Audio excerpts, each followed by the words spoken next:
Vous écoutez La Vérité de Ben, une émission produite par Galaxy 109.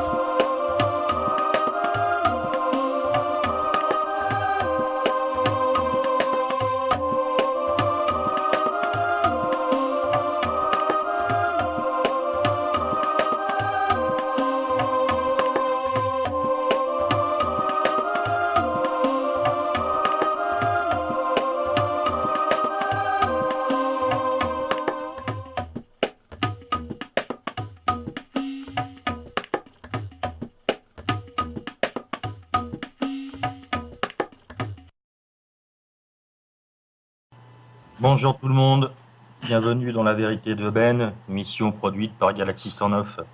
Aujourd'hui, nous recevons nos amis Oriane, Estelle et Vénère. Avant de commencer cette émission, je crois que Oriane aimerait revenir amener une information complémentaire par rapport à une émission que nous avons déjà faite. Donc je te donne la parole, Oriane. Bonjour Ben. En effet, lors de la dernière rencontre, on a parlé de mélatonine. On pourrait l'appeler mélamachin aussi. Ce serait peut-être plus drôle. La mélatonine est une hormone sécrétée par le corps humain la nuit. Le jour, c'est la sérotonine qui est fabriquée et la nuit, la mélatonine. La mélatonine, elle est connue comme l'hormone du sommeil. Elle a aussi des effets bénéfiques sur la santé. Comme effet bénéfique sur la santé, c'est son action sur les cellules cancéreuses. On met des cellules en culture et on y rajoute des cellules cancéreuses. Ces cellules cancéreuses-là, si on les nourrit de sang prélevé le jour par des femmes, cellules de cancer du sein, ce qui s'est passé, c'est qu'à l'intérieur de quelques heures, si c'est de sang ordinaire, il y a une croissance normale du cancer de façon exponentielle. Si par contre on le nourrit avec du sang prélevé la nuit dans la période la plus profonde du sommeil où est dégagée la mélatonine par le corps, ce qu'il se passe est extraordinaire. À l'intérieur de 16 heures, il n'y a plus aucune présence de cellules cancéreuses dans cette culture. J'ai mentionné lors de notre dernière rencontre sur la santé que cet effet, on pouvait injecter de produits de mélatonine dans les zones où était le cancer et la même chose se produisait. Je suis désolé, je n'ai pas les preuves scientifiques avec moi pour corroborer cela. On aimerait beaucoup qu'il en soit ainsi et j'espère que dans un temps futur, ça va fonctionner comme ça. OK, on revient. Vas-y Ben. Attendant, c'est fort intéressant. J'ai vu dans un article publié par Stop Mensonge qu'une étude du Centre de prévention et de contrôle de la maladie, dit que tout médicament est fait pour modifier la chimie du cerveau et qu'on ne peut ainsi modifier le comportement humain, encore une fois pour le pire. L'étude dit que le problème n'est pas qu'aux États-Unis, mais aussi en France et certainement en Belgique et en Suisse. Qu'en pensez-vous? Ça existe partout au monde. Dans notre beau monde de médecine, il existe des médecins qui ont une arme de sauveur et il existe souvent en background des multinationales qui ont peu ou pas d'affinité avec la santé. Leur affinité est peut-être plus au niveau des moyens de contrôle. Leur affinité est peut-être plus dans le fait d'agir et d'interagir sur l'être humain de telle sorte que celui-ci devienne plus un esclave. Alors, effectivement, les produits agissent sur le cerveau. Est-ce que c'est aujourd'hui? Non. Je vais apporter des informations qui vont en surprendre plusieurs. Prenez pas ça à la lettre, allez vérifier par vous-même. On dit que les guerres ont été créées, la dernière guerre notamment, par A, B, C, D, E, et on essaie de le prouver. Quand on fait un peu de journalisme d'investigation, on s'aperçoit que chez nos amis allemands, d'avant la période de la guerre, de la dernière grande guerre, ce sont Ford et GM qui auraient fourni tous les chars d'assaut.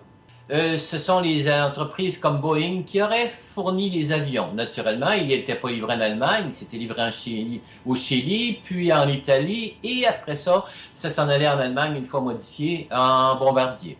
Maintenant, la guerre a été faite pour nos beaux yeux ou pour les beaux yeux de certaines personnes.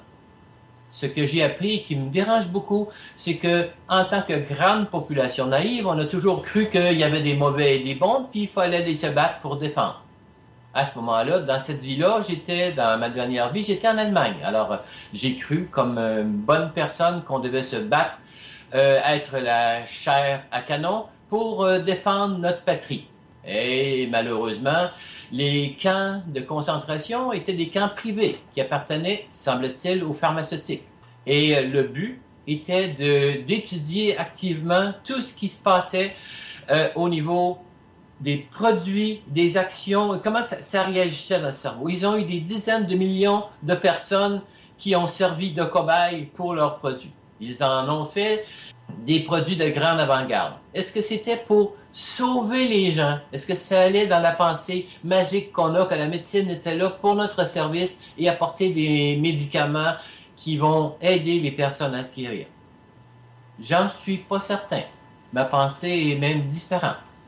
Je ne juge pas les gens pour avoir fait ce qu'ils ont fait. Probablement qu'on a eu une avancée médicale extraordinaire. Mais les buts derrière n'étaient pas nécessairement beaux.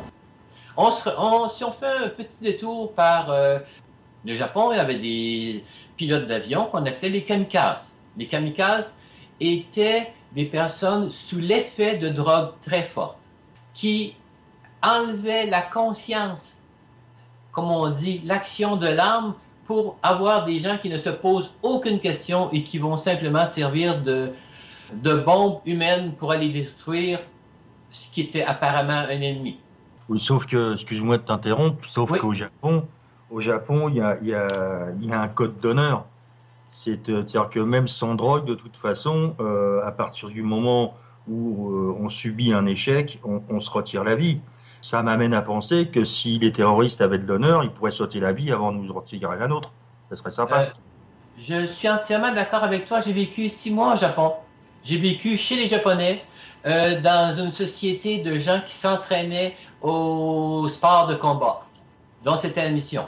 Je n'irai pas en détail plus ça, mais sauf ce que j'ai appris, c'est que le médicament qu'on donne aujourd'hui à nos jeunes qui sont, semble-t-il, trop perturbés à l'école ou perturbants, le Ritalin est le petit des petits qui est né suite à ces produits chimiques qui avaient été créés par les pharmaceutiques au niveau japonais. Malheureusement, j'ai la certitude en moi que les médicaments n'ont pas été conçus pour notre bon plaisir, notre santé et notre humeur. Il y a une deuxième mission cachée qui était un peu plus odieuse et très blessante quand on regarde ça avec notre cœur. De toute façon, il est certain que un médicament va peut-être guérir ou soulager une certaine pathologie, mais détruire quelque chose à côté qui va provoquer une autre pathologie. C'est ça qui est dangereux, quoi. C'est ça qui est dommage. J'ai beaucoup fait de journalisme d'investigation à partir de personnes, chez les personnes qui avaient le cancer et tout ce qui entoure le cancer. Ce que j'ai appris et qui m'a beaucoup dérangé, c'est que tous les beaux rêves, les belles idées que j'avais ont été détruites quand j'ai su que l'ensemble des technologies pour servir à la guérison du cancer n'avaient pas les effets que l'on nous disait. À titre d'exemple, si on parle de chimiothérapie, on pourrait croire avec la médecine qu'on a au moins 50 à 60 chances de s'en sortir. La vérité mathématique et statistique était 2% de plus survivent au cancer si on leur injecte cette cochonnerie-là. Une personne qui n'aurait rien pris aurait un taux de survie similaire. Ici, Chevalier, j'ai rebondi parce que j'ai eu de mon médecin une déclaration qui m'a fait sursauter moi-même quand il me dit voulez-vous un examen pour la prostate, pour le cancer de la prostate? J'ai dit non. Mes chances de mourir de ça sont très faibles. J'imagine que vous le savez. Tu sais, j'ai été à la pêche un peu. Bon, il dit sur 1000 patients qui ont été étudiés, qui ont fait de chimiothérapie, il y en a 4 sur 1000 qui meurent. Et ceux qui n'ont pas fait de chimiothérapie, il y en a 6 à 8 qui meurent à cause de leur cancer, seulement, sur 1000. Ah, ça alors, je dis merci, sans me confirmer, vous me rassurez d'une certaine façon. Je ne sais plus où d'ailleurs que quelqu'un aurait trouvé un moyen de guérir un certain cancer, mais que c'est un peu comme les maladies orphelines, c'est-à-dire qu'il n'y a pas assez de cas Donc, ça n'intéresse pas les laboratoires pharmaceutiques parce que ça rapporterait très peu d'argent. Donc, pas un scoop ce que je vais dire, hein, mais c'est toujours cette histoire de pognon, cette histoire de lobbying. Il faut que ça rapporte à tout. Plus il y a de gens de malades et plus il y a de gens qui crèvent, plus ça rapporte du fric et toujours au même. On ne s'intéresse pas au côté humain. Et voilà, c'est le reflet de notre société. Et après, il ne faut pas s'étonner qu'on soit confronté à tous ces problèmes actuels. J'aurais une autre question, toujours pareil, tirée d'un article que j'ai vu sur Stop Mensonge. Une technologie américaine appelée micropuçage permet de mettre une puce intelligente dans une gélule qui, une fois activée par l'acide de l'estomac, émet des données qui peuvent être envoyées par Internet à un médecin. Sur la forme, certains diront que c'est une avancée révolutionnaire, mais sur le fond, ne risque-t-on pas des dérives de manipulation? Qu'en pensez-vous? Si c'était vrai qu'on puisse faire ça dans cette direction-là, avec la noble pensée que ça puisse aider au niveau des diagnostics ou autres, je trouverais que ce serait une percée extraordinaire. Par contre, je suis sceptique et j'ai des doutes, parce que la façon de faire de la médecine est quelquefois cavalière. À titre d'exemple, on va revenir à notre ami Einstein. Il définissait la folie comme faire toujours les choses de la même façon et d'espérer naïvement des résultats différents. Voici pourquoi j'essaie de voir et d'avoir une vision sur la santé qui soit différente. Même s'ils ont des micropuçages pour aller percer qu'effectivement il y a maladie, il y a ci, il y a ça, la façon que la médecine se sert des médicaments n'est pas la façon la plus adéquate. Exemple, tous les médicaments qu'on se sert contre le cancer, si on ne s'en sert pas, on a à peine un pourcentage un peu plus élevé de mortalité. Sauf que les gens qui vont vivre, ils vont vivre heureux, ils vont vivre plus sains, puis ils auront moins mal. Alors moi, la question qui vient, parce que je suis pas scientifique, mais ce genre de puce va servir à quoi? Est-ce qu'elle va envoyer des ondes qui vont détruire des cellules? Elle va servir à quoi? Si c'est pour mettre une capsule dans une gélule pour déterminer, faire un diagnostic sur une maladie, je vois pas l'intérêt. Puisque si on te donne un certain médicament, c'est on a déjà décelé chez toi la maladie. Hein, sinon, dans ces cas-là, on met une caméra dans un suppositoire et ça évite la coloscopie. Je sais pas, moi je suis basique hein, comme gars. Hein, voilà, il faut m'expliquer. Moi je veux bien tout ça, mais moi non, mais ça a raison et ça existe déjà. J'ai un peu peur des dérives. J'ai un peu peur des dérives. Est-ce que le fait d'implanter une puce, est-ce qu'on peut pas déclencher des symptômes à distance? Est-ce que cette puce va pas permettre d'avoir la mainmise sur le corps humain? Enfin, il y a plein de choses qui me viennent à l'esprit. Oui, je voudrais rebondir sur l'effet de la puce en coloscopie. Ça existe déjà. C'est-à-dire qu'on te fait avaler une puce. Elle se promène partout dans ton corps, y compris dans tes intestins, pour savoir si tu as un cancer ou un quelconque problème. Donc c'est quelque chose qui existe. Ça, je n'étais pas au courant. Je connaissais la coloscopie.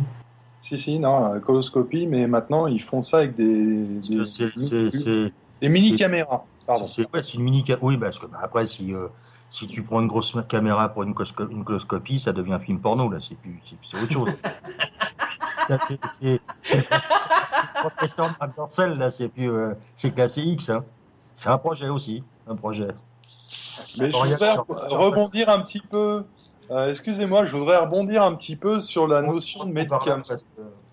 Je crois qu'il y a une chose qu'il ne faut pas oublier, c'est que je ne sais plus quel bonhomme a dit le meilleur des médicaments, c'est ta nutrition.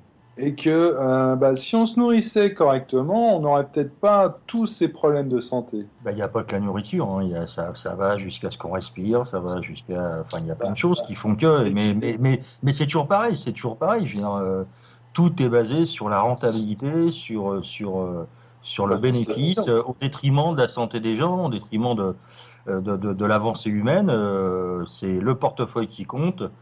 Et le reste, on s'en fout. Donc, tant qu'on vivra dans ce genre de monde, on aura affaire à des maladies, toute façon, on le sait très bien, il y a des maladies qui existent, qui sont envoyées par des gouvernements dans certains pays, et j'en passe et des meilleurs. Ça fera peut-être l'objet d'un autre débat, mais à moins que vous vouliez qu'on en parle. Mais je veux dire, voilà, tout est fait pour le profit et puis pas pour les autres. Je veux dire, j'en ai parlé une fois dans l'émission, quand on sait qu'on est capable de créer des tsunamis, de créer d'intervenir sur la météo, je veux dire, pourquoi l'humain ne déclenche pas ça dans des zones arides où on a besoin d'eau pour aider l'humanité?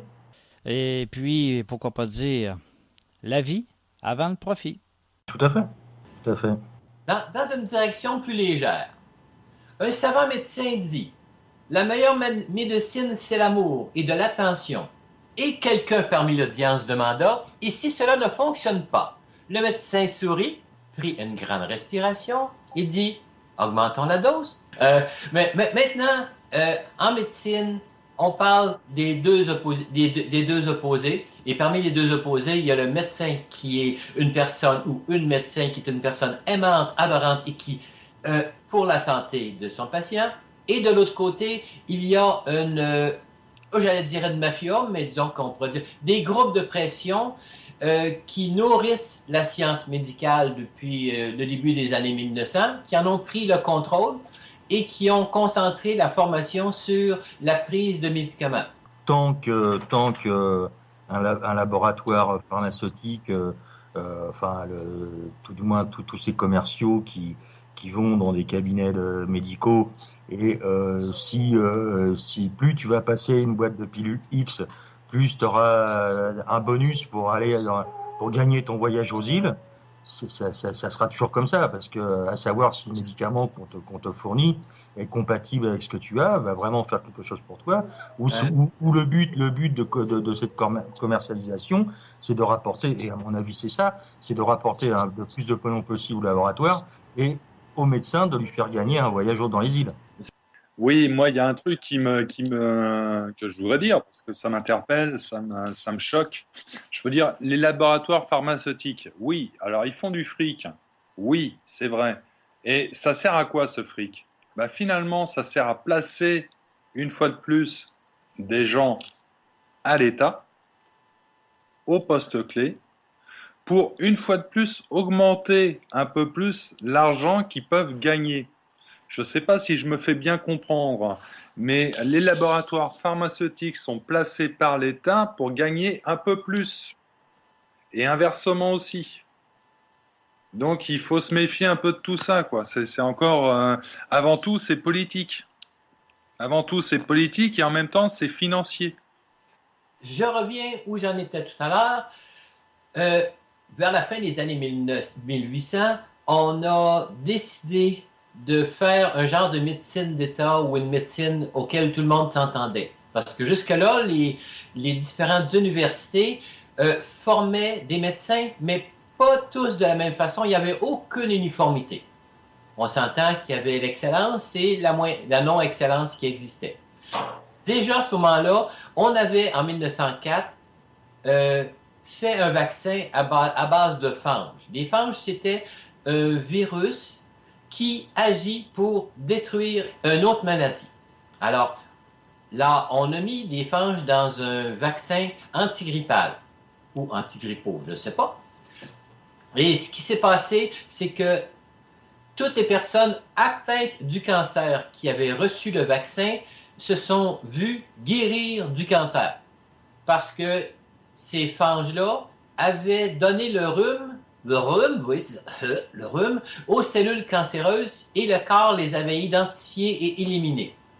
C'est extraordinaire, on aurait cru que ça continuerait dans le même sens, mais la conscience médicale, pharmaceutique des banques ont décidé d'éliminer ce vaccin-là et d'orienter ça d'une façon différente. Et aujourd'hui, il y a des perçus encore extraordinaires avec des puces qui sont mises dans les humains, mais au départ, j'ai la certitude qu'on veut nous apprivoiser à une certaine dimension, mais qu'en arrière de tout ça, c'est le contrôle de l'être humain, le contrôle à distance pour nous tenir ou nous asservir ou nous garder comme des bons esclaves. Quand on voit les vaccins antigrippaux, qui, au moment où ils sont délivrés pour injection, la plupart du temps, ils ne sont plus valables parce que le virus a muté, ouais, et c'est plus valable. Donc c'est encore là, les vaccins sont prêts parce que sous couvert il faut être prêt à intervenir, on ne sait jamais, des fois que on injecte à des gens des vaccins qui ne servent à que dalle. Mais effectivement, il faut. Et puis après, on peut remonter plus loin parce qu'on s'aperçoit aussi qu'à une certaine époque, certains membres du gouvernement avaient des intérêts dans certains laboratoires. Donc on peut se poser aussi cette question. Pour aller dans ce sens-là, j'ai un de mes bons amis qui est maintenant mort, qui était ostéopathe aussi, ingénieur. L'existence des vaccins antigrippaux ou des vaccins qu'un enfant avait à la naissance avait souvent aucune connotation, aucun lien avec la grippe. À titre d'exemple, il mentionnait que les premiers vaccins qu'un enfant avait donnaient une maladie qu'il aurait pendant sa tendre enfance, une autre maladie qu'il aurait vers l'âge de 20 ans, un autre vers l'âge de 40 ans, un autre vers l'âge de 60 ans et un autre vers l'âge de 80 ans. On ne parlera pas de l'Alzheimer, je ne suis pas convaincu que ce soit exact. Donc, ces informations-là, je les ai eues là, plus d'une dizaine d'années. Maintenant, est-ce que ça peut être pire que ça? On peut s'entendre pour dire que ça ne serait pas amélioré pour notre santé. Vous allez maintenant dans un cabinet médical. Certains vous tiennent 20 minutes et puis d'autres, c'est la chaîne, quoi. C'est la rentabilité. Et alors effectivement, maintenant, on leur demande de remplir de plus en plus de papiers, de faire ceci, de faire cela. Donc c'est un manque aussi à gagner, puisque pendant que tu fais tes papiers, tu rentres pas d'argent. Alors d'un côté, il faudrait peut-être parler des vrais problèmes. On leur impose certaines choses et savoir pourquoi on leur impose ça. On avait parlé des complémentaires aussi, c'est des choses. On nous amène petit à petit des trucs comme ça sur. Mais ça, c'est encore aussi pharmaceutique. On nous sort quelque chose et c'est bien enrobé de pommade pour que ça glisse mieux, quoi. Voilà. Et pendant qu'il y a je vais revenir là-dessus, même si on en a déjà parlé, je vais pas m'étaler là-dessus, mais dans un contexte comme en ce moment où il y a eu ces attentats. C'est dans une période comme maintenant qu'il faut être attentif parce que c'est une période comme maintenant où on va promulguer des choses et on va nous le faire passer, mais tout en douceur, mais bien profond, sans qu'on s'en rende compte parce qu'on est focalisé sur des barbus, on est focalisé sur des choses. Je ne voudrais pas être méchant pour certaines personnes, mais lobotomisé par le système, on ne voit pas ce qui se trame à côté. Merci Ben d'aborder le sujet parce que je suis sûr que cet événement, c'est pour nous glisser, pour nous faire passer une pilule qui va être énorme. Oui, on ne voit pas venir, mais ça, c'est évident. C'est une coloscopie électorale. C'est plus que ça, tu vois. Je pense que c'est la petite caméra qu'on nous ingurgite, elle va être énorme. Et elle est certainement atomique, radioactive. Je vais rebondir là-dessus, puisque même si c'est pas sur le sujet d'aujourd'hui, mais de toute façon, je parle de ce que je veux, c'est mon émission. Déjà, pour commencer. Et donc, on voit sur le net, là, j'ai vu ça tout à l'heure, c'est qu'il y a beaucoup de gens qui parlent d'une manifestation le 25 novembre, rendez-vous à la Bastille pour renverser le gouvernement. Donc, affaire à suivre, parce que quand on sait que toute manifestation est interdite, moi, franchement, ça me ferait mal que la police et l'armée se retournent contre le peuple. Et à mon avis, c'est pas ce qu'il faut. Si jamais ils font cette connerie-là, ils vont avoir chaud. Il faut surtout pas qu'ils fassent ça. Parce qu'apparemment, ce sont des actions pacifiques. Mais s'ils commencent à toucher le peuple, à mon avis, ça va changer la donne. Ça va changer la donne. À mon humble avis, il n'y a pas de danger puisque actuellement, on sait que l'armée est du côté du peuple à l'échelle internationale, sauf la partie négative qui est de plus en plus, qui rapetisse à vue d'œil. Et je voulais peut-être faire une petite parenthèse par rapport pour terminer peut-être sur la santé, à moins que vous vouliez revenir sur le sujet, que lorsqu'on se promène en ville, ça m'a toujours sidéré quand on fait attention qu'à tous les 10 coins de rue, il y a 3, 2 ou 4 pharmacies sur les 4 coins de rue. Les pharmacies, dans mon temps, quand j'étais jeune, ils vendaient des pilules. Puis il n'y avait que ça. Des tampons pour dames, des Kleenex. Puis ça allait pas beaucoup plus loin que le papier de torching paper, puis encore, c'était presque un scandale qu'ils vendent ça. Du papier pour le papier cul qu'on appelle. Là, après ça, les pharmacies, ils sont rendus qu'ils vendent de l'épicerie, ils vendent des jouets, des souvenirs, des caméras. Puis, qu'est-ce qui s'est passé entre les 10 coins de rue, où il y a des pharmacies? Ben, il y a 9 autres coins de rue. Ben, les autres commerces, ils ferment. Fait qu'en plus de nous empoisonner avec le cochonnerie, fermer les commerces compétiteurs, puis ils prennent le contrôle du commerce en général. Fait que c'est rendu que maintenant, les pharmacies ici, là, dans la ville où je suis, qui est une belle grande ville, je dois dire que des pharmacies ne sont pas à tous les 10 coins de rue, mais sont à tous les 4 coins de rue. Il y en a partout. En France, il y a une officine par un certain nombre d'habitants. Oui, c'est 2000 habitants. Donc si tu as 4000 habitants, tu peux avoir 2 pharmacies dans la même ville et ainsi de suite. J'aimerais bien, Vénère, que tu reviennes un peu sur... J'ai cru entendre au fond de moi, au fond de moi, j'espère que c'est pas une gélule qui passe, que l'on était en démocratie. T'as vu ça où, toi? Ben, je sais pas, je m'interroge. La Moi, démocratie, c'est vrai que c'est un beau mot, hein, la démocratie, mais non, je sais pas. Et récemment, il n'y a pas eu un vote parce qu'on ne voulait pas rentrer dans l'Europe et les élections étaient majoritairement contre et ils se retrouvent dans l'Europe. Mais on vote encore en France? Pour moi, c'est pas une démocratie. Oui, non. Oui. Alors, en fait, c'est une... on a beau prendre... et quand je dis on a beau, je parle de personne. Oui. Hein, c'est pas, excusez-moi, mais c'est pas un impôt. Voilà. Je ne cite personne. On a beau prendre des mots venant du latin que certains se prennent pour des tribuns. Non, on n'est pas dans ce genre de choses en France. Ce ne sont que des mots. C'est un soupçon de démocratie. Alors c'est dans l'air. Oui, le pays des droits de l'homme et des libertés. Quelle liberté? Il suffit d'aller sur le net. J'ai encore lu tout à l'heure qu'il y a des gens qui voulaient organiser quelque chose. Le préfet leur a gentiment dit que s'ils comptaient persister à venir manifester, ils auraient les RG, ils auraient ceci, ils auraient tout ça sur le dos. C'est quoi ce truc-là? Ça veut dire quoi? Où c'est marqué qu'on n'a pas le droit de manifester? Alors effectivement, là on parle que c'est soi-disant pour pas que des terroristes viennent se mettre dedans. Hein, voilà, de toute façon on essaye encore de faire passer la pilule. Mais depuis quand c'est comme si on n'avait pas le droit de grève, c'est comme si alors il faut peut-être instaurer un nouveau texte dans la Constitution, le droit de fermer sa gueule. Oh, tu frises le communisme, toi. Non. T'as vu la tronche, j'ai vois des bouclettes. Non, je frise pas. Non. Il y a beaucoup de choses qui mérissent le poil, mais de là à friser, non, faut pas. Ben, je vois que Estelle veut dire quelque chose. Honneur aux dames. Les amis, tu parles de terrorisme vous parlez de terrorisme, mais qu'ils ne veulent pas qu'il y ait d'attroupement en France par peur du terrorisme. Mais il faut que vous compreniez bien que effectivement, vous, la population, vous êtes des terroristes au point de vue de l'establishment qui sont bien établis sur le trône.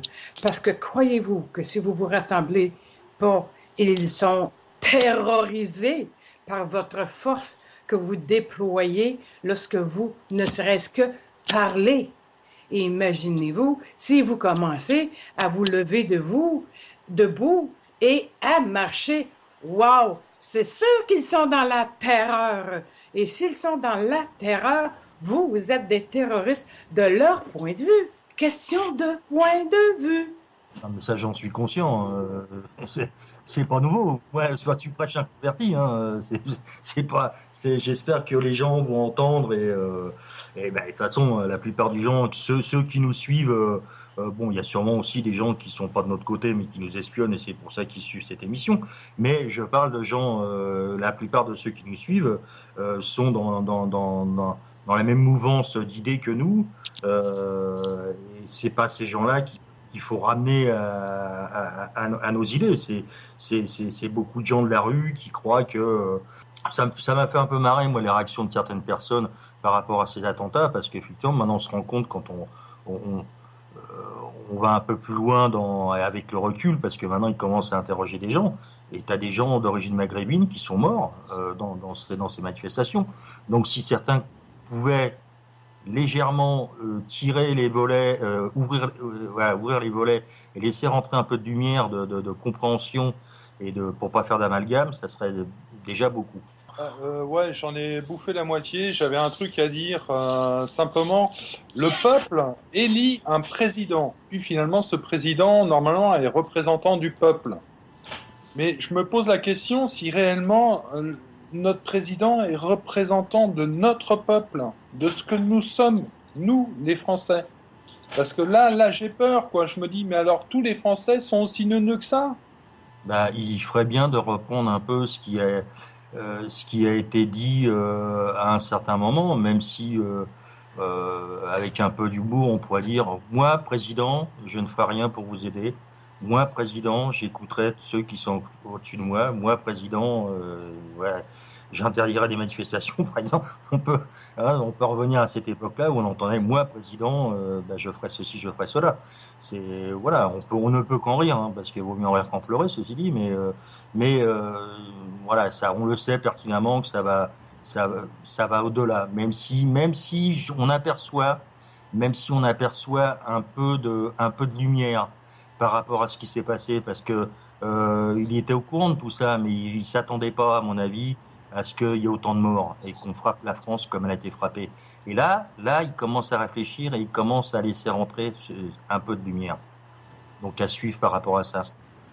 Moi, je voudrais qu'on se penche un petit peu sur l'Islande, sur la Norvège et d'autres États encore qui sont en train de se regrouper. C'est le peuple qui se regroupe et qui devient le président de l'État. C'est quand même quelque chose d'important, ça. Hein. C'est pas une personne qu'on élit, non, on élit, pardon. C'est une personne qui tourne à tour de rôle pour dire voilà, je représente l'Islande, par exemple. Bah, ça va être la femme de ménage, ça va être Monsieur Tartampion, un directeur de banque, quoique n'existe plus en Islande. Hein, c'est l'État. C'est bizarre d'ailleurs que les banques, c'est l'État. Pas encore comme nous. Hein. Nous, on a toujours des banques qui nous piquent du pognon, qui ramassent du pognon, qui... Qu'est-ce qu'elles en font de ce pognon? Je ne sais pas. D'ailleurs, elles sont en train de s'expliquer pour essayer de nous faire comprendre ce qu'elles font avec de l'argent qui n'existe pas. C'est-à-dire la transformation de l'argent papier en argent électronique. C'est ce que je vais essayer de faire comprendre à mon banquier, que l'argent que j'ai pas, que je vais le transformer avec leur bonne volonté en argent électronique sur mon compte. Pourquoi que moi je pourrais pas faire ça? Ben, moi, ça m'intéresse parce que si tu y arrives, je vais demander à mon banquier qui me rajoute un zéro sur mon compte. C'est le grand après le nettoyage de printemps, c'est le grand foutage de gueule.